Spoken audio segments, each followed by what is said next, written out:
Hello friends, నేను శరణ్యాని. ఇవాళ 7 అడుగుల బంధం 78వ భాగం చదువుకుందాము. రాసిన వారు మీనా ముక్తేశ్వర్ గారు. కృష్ణవర్మ, శ్రావణి ఇద్దరూ కారులో ప్రయాణిస్తున్నారు. నిండా పసుపు పచ్చని పువ్వులతో ఉన్న ఒక వృక్షం కింద ఆపాడు కృష్ణవర్మ కారు. ఎందుకు ఆపారు అన్నది శ్రావణి తల వంచుకుని ఎంతో ముద్దుగా. కాసేపు సరసం ఆడదామని నీతో అంటూ నవ్వుతూ, అసలమాయకురాలివి నువ్వు, ఎన్ని వేషాలు వేస్తావు అల్లరి పిల్ల. కుటుంబ సభ్యుల ముందు ఒక్కొక్కరి ముందు ఒక్కొక్కలాగా భలే చేస్తావు. నీ అల్లరైనా నీలోని ప్రేమ చక్కగా కనిపిస్తుందంటూ శ్రావణి ముఖాన్ని దగ్గరికి తీసుకుని ముద్దు పెట్టాడు కృష్ణవర్మ. ఏంటి అలా చేస్తున్నావు? నా సంగతి తెలియదు. దుర్గమ్మ మనవరాలని అన్నది కోపం నటిస్తూ లోపల మురిసిపోతూ శ్రావణి నవ్వుతూ. దుర్గమ్మ మా అమ్మమ్మ కూడా అంటూ నవ్వాడు కృష్ణవర్మ. తన హుషారుతోనే నాకు ఈ ఉత్సాహాన్ని ఇచ్చిందంటూ నవ్వుతున్నా కృష్ణవర్మ వైపు చూసి నవ్వేసింది శ్రావణి. నిజంగా ఎంత మార్పు! ఇది వరకు నా కుటుంబంతో సమయం ఉంటే ఎప్పుడు గడపాలి, వారితోనే ఒక్క నిమిషం కూడా బయటకు వెళ్ళకూడదు అనిపించేది. కానీ ఇప్పుడు కాసేపు అయినా నీతో ఒంటరిగా గడపాలని అనిపిస్తుంది. ఏం మాయ చేసావురా కృష్ణ అంటూ శ్రావణి వైపు చూసి నవ్వేశాడు కృష్ణవర్మ. నువ్వు నన్ను ఏం మాయ చేశావో నేను నిన్ను అదే మాయ చేసి ఉంటాను బహుశా అంటూ నవ్వుతున్నా కృష్ణవర్మ మాటలకు అందంగా నవ్వేశాడండి శ్రావణి. తర్వాత గూడెం దగ్గర సంగతులు చెప్పుకున్నారు. మొత్తానికి మీరు అనుకున్నట్లు అండర్ గ్రౌండ్ డ్రైనేజ్ ప్లాన్ చాలా బాగుందంటున్న శ్రావణి వైపు చూసి, త్వరలోనే అది పూర్తయిపోతుంది. ఈ లోపు అందరికీ వ్యాక్సిన్స్ కూడా అయిపోతాయి. చాలామందికి వేయించాను. మొత్తానికి మొదటిసారిగా నేను కొందరు డాక్టర్స్తో కలిసి సొంత ప్రయోగం సక్సెస్ కావడం కూడా ఆనందం కలిగింది. విషయాలన్నీ నీతో మాట్లాడాలని విడిగా నా మనసుకు అనిపిస్తుంది అన్నాడు కృష్ణవర్మ. కాబోయే భార్యతో ప్రేమగా అందరూ మాట్లాడతారు. ఆమె కోసం కొన్ని త్యాగాలు చేస్తారు. కానీ ఏ సంబంధం లేని గూడెం ప్రజలకు మీరు చేస్తున్న త్యాగం, అన్నిటికీ మించి మీ ఔదార్యం నిజంగా హర్షణీయం. నాకు చాలా గర్వంగా ఉంటుంది. ఇలాంటి మంచి లక్షణాలన్నీ మీకు ఎలా అబ్బాయి? మీ తాతగారు ఒక ఫ్యాక్షనిస్ట్గా ఉండేవారని చెప్పారు.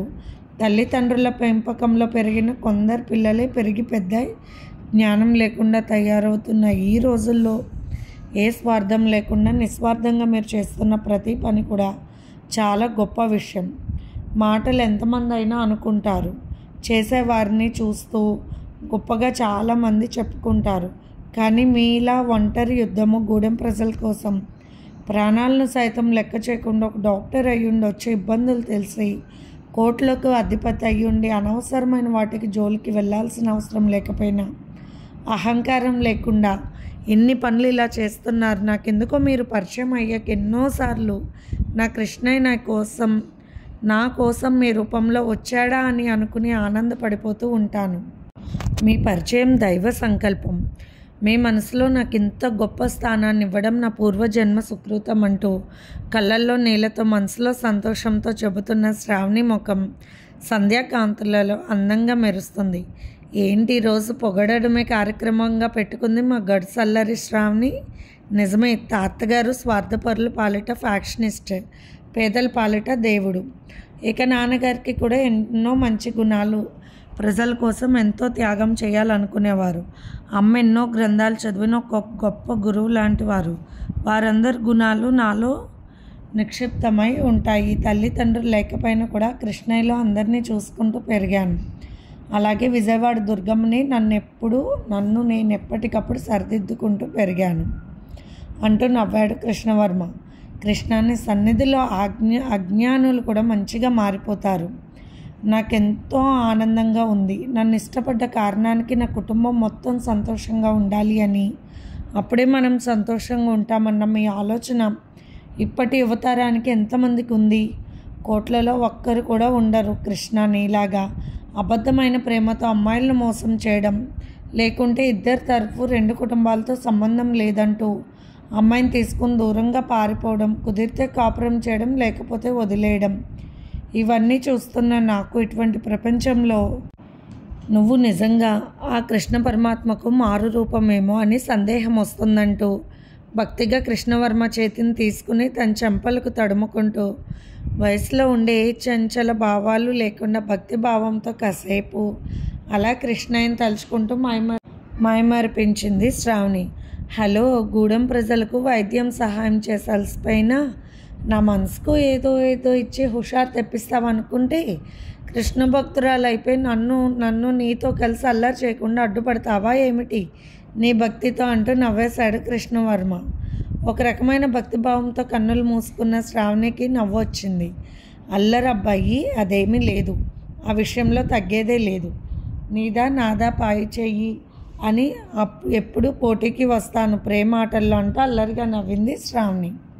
చిలిపితనం, కొంటెతనం, అల్లరితనం, కుటుంబంపై అనంతమైన ప్రేమ, కృష్ణయ్య మీద భక్తి, కృష్ణవర్మ మీద ప్రేమ, ఇన్ని కోణాల్లో కూడా నువ్వు ప్రత్యేకమని ఎప్పటికప్పుడు అనిపిస్తావు శ్రావణి అని చిత్రంగా నవ్వాడు కృష్ణవర్మ. కృష్ణవర్మ వాళ్ళ ఇంటికి వచ్చేశారు దామోదర వర్మ గారు. కృష్ణయ్యకు సుగంధభరితమైన పుష్పాలతో మాలలు వేసి అభిషేకం చేస్తూ భక్తి పార్వశ్యంలో ఉన్నారు. అక్కడ కొందరు భక్తులు పూలతో అభిషేకిస్తున్నారు కృష్ణయ్యను. కృష్ణవర్మ శ్రావణిని అక్కడే కూర్చోమని వెంటనే స్నానం చేసి పట్టుపంచ కట్టుకుని కండువా వేసుకుని వచ్చాడు. చక్కటి కృష్ణనామంతో అందంగా కనిపించాడు. ఇందాక తనతో వచ్చిన హ్యాండ్సమ్ కృష్ణ గారు ఈయనేనా అనుకుంది కాసేపు ముచ్చటగా నవ్వుకుంటూ శ్రావణి. దామోదర్ గారు మనవడిని శ్రావణిని చూసి సంతోషపడ్డారు. కాసేపు కృష్ణయ్యకు పూలాభిషేకం చేశారు కృష్ణవర్మ భక్తులతో కలిసి. శ్రావణి కూడా కృష్ణయ్య పాదాల మీద పువ్వులు వేస్తూ భక్తిభావంతో ఆయన రూపాన్ని దర్శిస్తూ తన మదిలో మెదిలే పాటలు పాడుకుంటూ ఉంది. దామోదర్ వర్మ గారు కృష్ణవర్మ వైపు చూస్తూ తెగ మురిసిపోయారు. శ్రావణి వైపు చూస్తూ కూర్చోమ్మా, కృష్ణవర్మ ఉంటేనే రావాలా, విడిగా రాకూడదా ఈ తాతయ్యని చూడటానికంటూ ఎంతో ఆప్యాయంగా పలకరించారు శ్రావణిని. అదేం లేదు తాతగారు, చాలా వర్క్ ఉంటుంది, చదివేది MBBS కదా అంటూ నవ్వింది శ్రావణి. నా కళ్ళ ముందే ఇంకా ఎదిగినట్టు కనిపిస్తున్నావు, ఈ కృష్ణయ్యకు తగ్గ రుక్మిణిలా ఉన్నావంటూ మురిసిపోయారు. కృష్ణవర్మ సాధిస్తున్న ప్రతి విషయాలను తెలుసుకుంటూ ఉన్న దామోదర వర్మ గారు ఆ విషయాలను మననం చేసుకుంటూ కృష్ణ వైపు చూస్తూ మైమర్చిపోయి ఉన్నారు. ఏం తాతగారు, కృష్ణుడు ఎక్కడ కూడా అక్కడ మీ మనవడు కృష్ణవర్మ భక్తిగా చూస్తున్నట్టు అనిపిస్తుంది నా వైపు అంటూ నవ్వేశాడు కృష్ణవర్మ. లేదు కృష్ణ, నాకెంతో గర్వంగా ఉంది. ఏదేమైనా మంచి వాళ్ళ కోసం మంచి చెయ్యాలని, చెడు మార్గంలో సాధించాలని నేను అనుకున్నాను.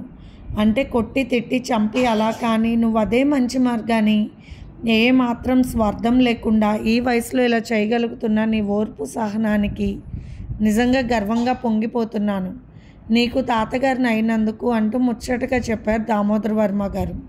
కృష్ణవర్మ ఆశ్చర్యంగా చూస్తున్నాడు కదలకుండా.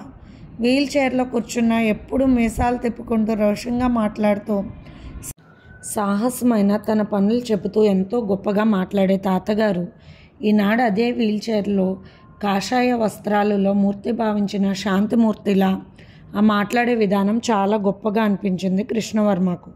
తాతగారు, నా గురించి మీరు గర్వపడటానికి కారణం ఒక రకంగా ఇతరులకు స్వార్థం లేకుండా మంచి చేయాలన్న మంచి భావనలు, మన కుటుంబం వారి అందరి లక్షణాలు కలిసి నాకు వచ్చాయి.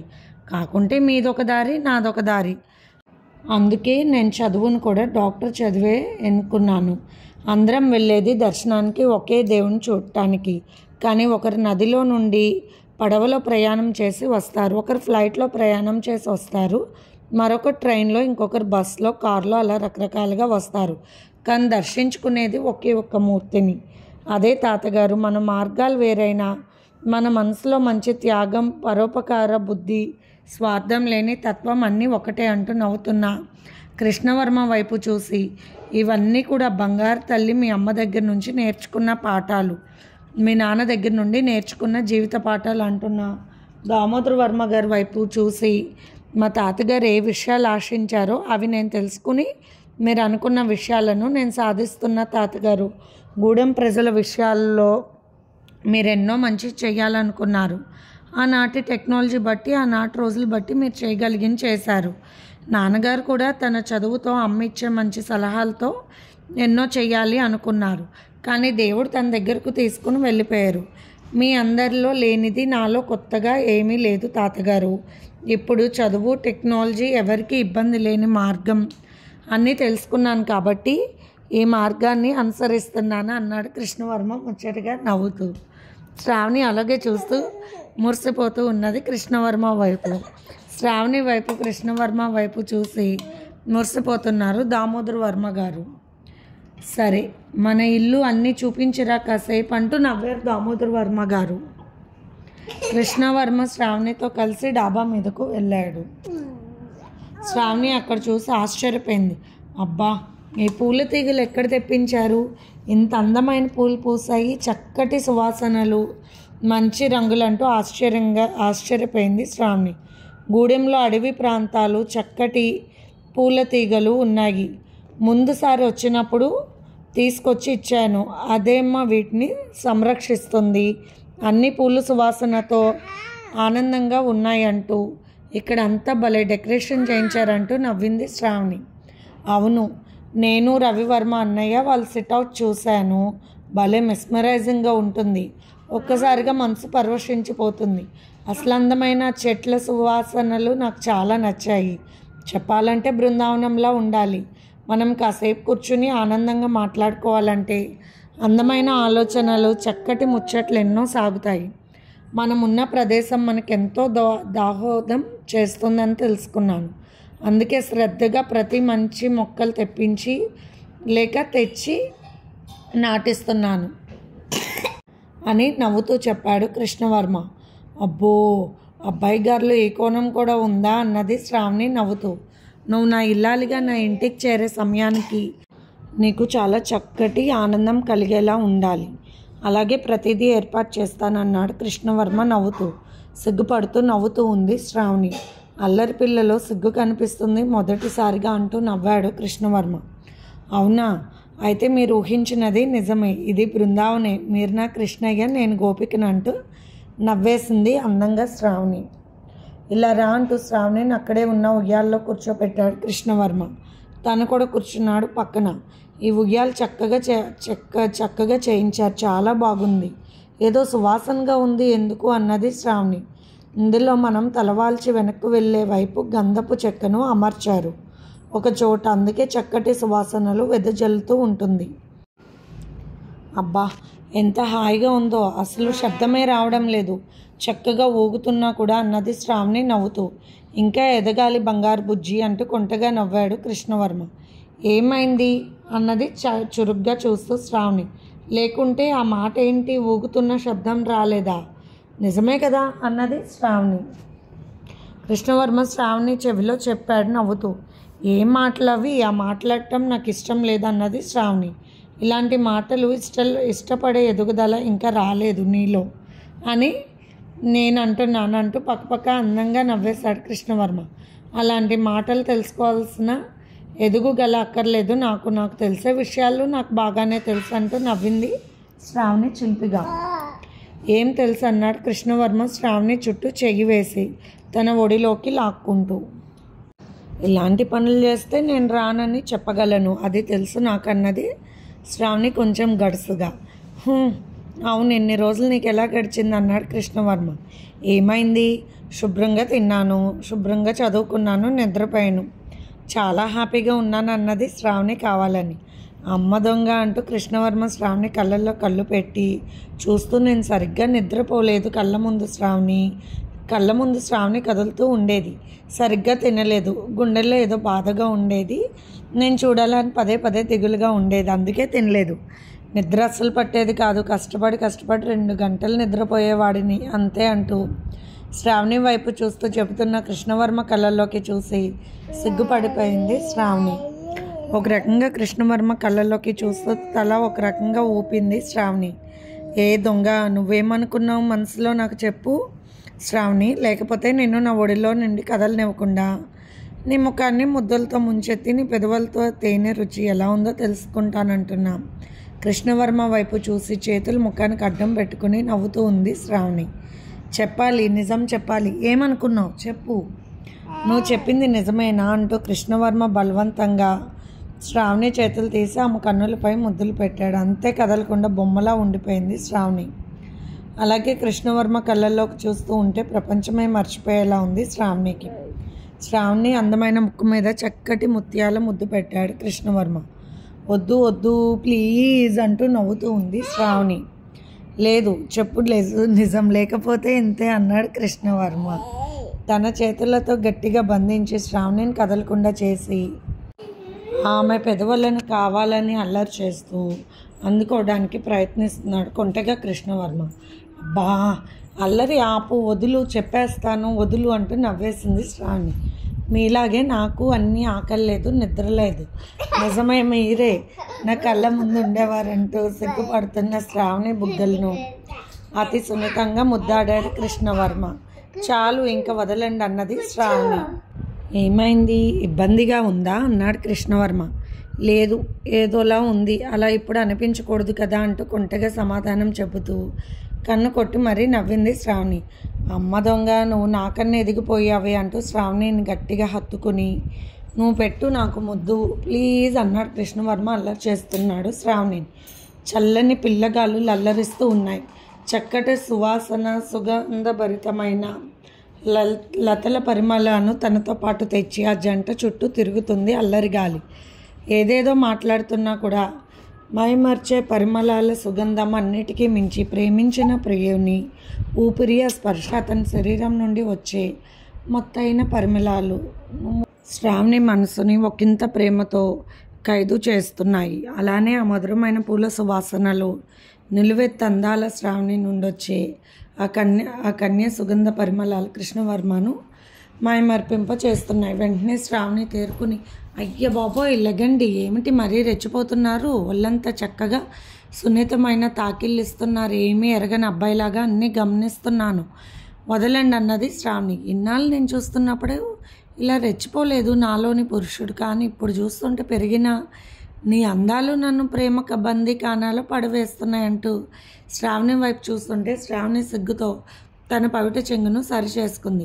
చాలు చాలు, ఇంకాసేపు ఉంటే ఇంకా కొన్ని పాఠాలు చెబుతారు, ఇప్పటికీ ఈ పాఠాలు చాలన్నది శ్రావణి సిగ్గుపడుతూ. నిన్న మొన్నటిదాకా చిన్నపిల్లలా అనిపించిన శ్రావణి నిజంగా ఒక అందమైన శిల్పంలా తయారవుతుంది రాను రాను. అందుకే కృష్ణవర్మ మనసులో అలజడిని సృష్టిస్తుంది. క్రాఫ్ట్ సరిచేసుకుని స్టైల్గా వెనక్కి ఆనుకుంటూ మొత్తమైన స్మైల్ ఇచ్చాడు కృష్ణవర్మ. శ్రావణి అలాగే చూస్తూ అమ్మో మీ దగ్గరికి ఇక ఒంటరిగా నేను రాలేను, నాకు భయం వేస్తుంది ఇప్పుడు నిజంగా అంటూ నవ్వింది శ్రావణి. నన్నేం చేయమంటావు, గూడెంలో కొన్ని జంటలు అక్కడున్న తోటలో తిరుగుతూ అందంగా సరసాలు ఆడుకుంటున్నారు. ఒక్కోసారి మనసు నీ దగ్గరికి పరిగెత్తుకుని వచ్చేలా కనిపిస్తాయి దృశ్యాలు. ఇంత డాక్టర్నైనా మత్తైన భావాలు తిప్పలు ప్రతి వారిలో ఉంటాయి కదా ఈ వయసులో, వాటిని అధిగమించాలంటే కష్టం కదూ అన్నాడు శ్రావణిని గట్టిగా హత్తుకుంటూ కృష్ణవర్మ. ఇంతలో పని మనిషి ఆదమ్మ పైకి వచ్చింది. అయ్య బాబోయ్ మీరు వీళ్ళు ఉంటారని తెలీదండి, సప్పున వచ్చాను, ఎరిమాలోకం దాన్ని క్షమించండి అయ్యా కిట్టయ్య బాబు అంటూ కిసుక్క నవ్వింది. మీరిద్దరూ పైన ఉన్నట్టు నాకు ఎరకలేదు, అయినా మనవాడాలి బాబు, అప్పుడు ముచ్చటగా ఉంటుంది, ఇలాంటివి చూసిన ఇలా చేయడం తప్పు బాబు, తప్పు చెబితే క్షమించండి అంటూ చెట్లకు నీరు పోయాలని వచ్చాను. అయ్య బాబోయ్ నాకెందుకంటూ మెట్లు దిగిపోయింది ఆదమ్మ. ఏంటి నేను విలన్ లాగా కనిపిస్తున్నానా నీకు కూడా అన్నాడు కృష్ణవర్మ నవ్వుతూ. ఇలా కనిపించకపోతేనే అనుమానించాలి హీరో కృష్ణబాబుని అంటూ కొంటెగా నవ్వింది శ్రావణి. చాలా పొద్దుపోయింది, వెళ్దాం, అమ్మ వాళ్ళు ఎదురు చూస్తూ ఉంటారన్నది శ్రావణి. ఇంతలో ఆనంద్ గారు కారు వచ్చింది. మీ బాబాయ్ చూడు, అదే మా చిన్న మామగారు, వెరీ రొమాంటిక్ పర్సన్ కదూ, నిన్నేదో చేసేస్తాను అనుకున్నట్టున్నారు, వెంటనే వచ్చారు నేను తీసుకెళ్ళటానికంటూ నవ్వేశాడు కృష్ణవర్మ. అంత లేదు, వారందరి దృష్టిలో మీరు చాలా పెద్ద హీరో అన్నది నవ్వుతూ శ్రావణి. హీరో అంటే అన్నీ ఉండాలి కదూ, ఫైట్ ఉండాలి, డ్యూయట్ ఉండాలి, అయితే నా తప్పు లేదు కదూ అన్నాడు కృష్ణవర్మ నవ్వుతూ. లేదులే అంటూ మెట్ల దిగుతూ ఉన్నది శ్రావణి. ఐటమ్ సాంగ్ ఉండడం కూడా తప్పు లేదా అన్నాడు కన్ను కొడుతూ శ్రావణి వైపు చూసి కృష్ణవర్మ. ఐటమ్ సాంగ్ ఇప్పుడు హీరోయిన్ కదా వేస్తుంది, ఇబ్బంది లేదు, మీకు కావాలంటే చెప్పండి, నేను రెడీనే అన్నది శ్రావణి మరింత కొంటగా అందంగా నవ్వేశాడు కృష్ణవర్మ. రాజశేఖర్ నిలయం ఇంటి సభ్యుల మాటలతో కోలాహలంగా ఉంది. రవివర్మ ధరణి ముచ్చటగా మాటల్లో నవ్వుకుంటూ ఉంటే అందరూ సంతోషంగా చూస్తూ ఉన్నారు. చరిష్మా గురించి అందరూ మాట్లాడుతున్నారు. వసుంధరాదేవి గారు మాట్లాడుతూ మొత్తానికి ఈ విధంగా తయారవుతురా అని కలలో కూడా అనుకోలేదు. ఆస్తితో వారికి సంబంధం లేకపోయినా నాకు నేనే నా బిడ్డలాగా పెంచాను అన్న మమకారంతో 2 పిల్లలకి ఇచ్చాను. వాస్తవానికి నేను ఇచ్చిన ఆస్తితో వాళ్ళకి ఏ సంబంధం లేదు, కానీ ఇంకా ఏదో అత్యాసమ్మ అని బాధగా చెప్పారు వసుంధరాదేవి గారు దుర్గమ్మ గారితో. చూస్తున్నాముగా, డబ్బు కన్నా ఏది ముఖ్యం కాదు ఈ రోజుల్లో. బంధాలు, అనుబంధాలు, ప్రేమలు ఇవన్నీ మటుమాయం అయిపోతున్నాయి. ఆనాటి రోజులకి ఈనాటి రోజులకు చాలా మార్పు వచ్చింది. కష్టపడకుండా అప్పనంగా కోటీశ్వర్లు అయిపోవాలని కలలు కంటున్నారు.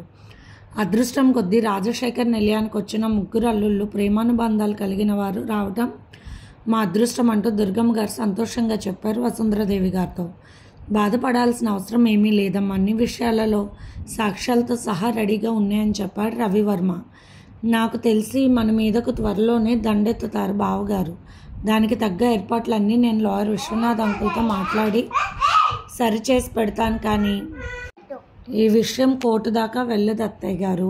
మన వసుంధర నిలయంలోనే తేలుతుంది. కాకుంటే ఇంకోసారి మన వైపు చూడకుండా ఏ ఇతర ఇబ్బందులు లేకుండా వారికి సరైన సమాధానం అప్పుడే చెప్పాలన్నది ధరణి మాట్లాడుతున్న మాటలకు దుర్గమ్మ గారు సంతోషపడుతున్నారు. దేవిక శ్రీనివాసరావు గారు నా కూతురికి ఇంత తెలివి ఉందా అన్నట్లు ఆశ్చర్యంగా ఆనందంగా చూస్తున్నారు.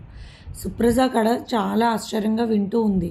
చూడటానికి ఏమీ తెలియనట్టుగా ఉంటుంది ధరణి ప్రవర్తన, కానీ మాట్లాడితే ఆ మాటలకు జవాబులు దొరకడం కష్టమే. లాయర్ చదవటానికి సరైన తెలివి, సమయస్ఫూర్తి, చాకచాక్యం కలిగిన మాట తీరు, నిజంగా చాలా మంచి లాయర్ కాగల టాలెంట్ ఉంది ధరణికి ఫ్యూచర్లో అని అనుకున్నారు సుప్రజ. ఇది ఫ్రెండ్స్ ఇవాల్టి ఎపిసోడ్. రేపు ఇంకొక ఎపిసోడ్తో మేము ముందుకు వస్తాను.